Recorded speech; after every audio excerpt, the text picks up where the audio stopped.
नाज़रीन, इदारा शुमारियात की एक रिपोर्ट सामने आती है जिसमें बताया गया कि पाकिस्तान दुनिया का 5वां ज़्यादा आबादी वाला मुल्क है और तकरीबन 24 करोड़ 14,90,000 की आबादी है।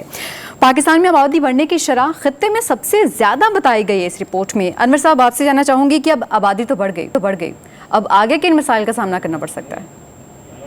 सारिश, मैं तो समझ रहा था आप मुझसे जदीद की जो एडहॉक जदीद की तकर्री है उससे मुतालिक सवाल करेंगे। खैर, ये भी बहुत संगीन मसला है, इस पर गवर्नमेंट को तवज्जो देने की जरूरत है। देखिए, आबादी के बढ़ते हुए जो मसाइल हैं वो उस पर तवज्जो देने की इसलिए भी जरूरत है कि जब आबादी बढ़ती है तो आपको मसाइल भी दरकार होते हैं, आपको नए शहर आबाद करने पड़ते हैं। और हमारे यहाँ तो पहले माशी बदहाली है, तो हम आबादी पर कंट्रोल ना करके खुद पर जुल्म कर रहे हैं। देखिए, अगर अपने मसाइल को हम बढ़ाएंगे तो माशी सूरत भी बेहतर होगी। हमारे यहाँ तो देखा जाता है कि मसाइल बहुत ज्यादा है और मसाइल कम है, इसलिए मैं समझता हूँ कि हुकूमत को ये बड़ा संजीदा मामला है और दुनिया भर में इस पर काम किया जाता है। हुकूमत को भी इस पर संजीदगी से नोटिस लेना चाहिए और आवाम को बाशऊर करने के लिए कोई कैंपेन चलाने की जरूरत है और ये मैसिव कैंपेन होनी चाहिए, क्योंकि ये जिस तरह पानी की कमी का मसला है, इस तरह आबादी बढ़ती हुई आबादी भी बहुत बड़ा मसला है और ये संगीन मसले से पाकिस्तान कैसे नबूद आजमा होगा, मैं ये समझने से काफिर हूँ। क्योंकि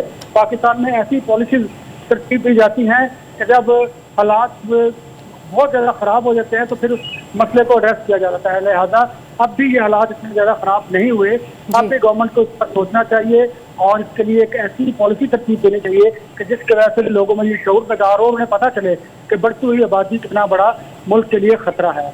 ठीक, अनवर साहब, आप कमेंट कर सकते हैं एडहॉक जजेस की तैनाती पर? तो बहुत शुक्रिया सारिश।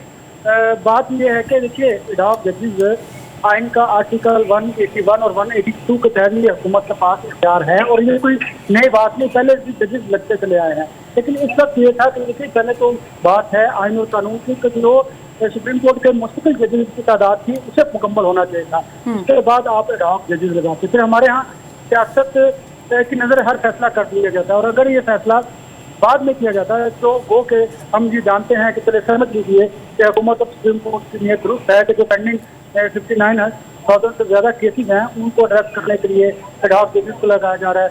और दूसरी बात देखिए कि अब लगने की बात अपनी जगह पर, जो मैंने पोलराइजेशन की बात की, जो सियासत की बात की, एक जज ने तो वाज़ेह तौर पर इनकार कर दिया और उन्होंने ये कहा कि सोशल मीडिया पर जिस तरह उनकी ट्रोलिंग हो रही है तो वो माजरत ख्वाह है और दूसरे भी शायद यही जाती वजह अपने बयान की होगी, लेकिन उसके बयान का सीन कुछ और होगा, वो भी यही वजह होगी शायद।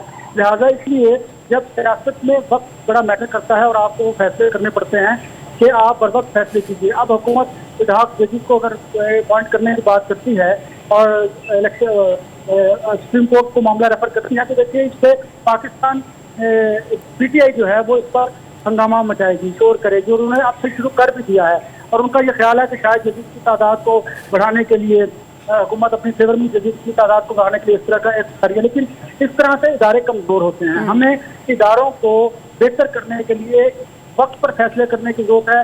ये काम हुकूमत पहले भी कर सकती थी, पहले भी कर सकता था, लेकिन अब चले देर आए दुरुस्त आए। अवाम को रिलीफ मिलना चाहिए, ये ना हो कि एडहॉक जजेस लगे और फिर वही अवाम को रिलीफ मिलना चाहिए, इदारों को मजबूत करने की जरूरत है। बहुत शुक्रिया आपका अनवर साहब, आपकी बातें हमें अच्छी लगी हैं।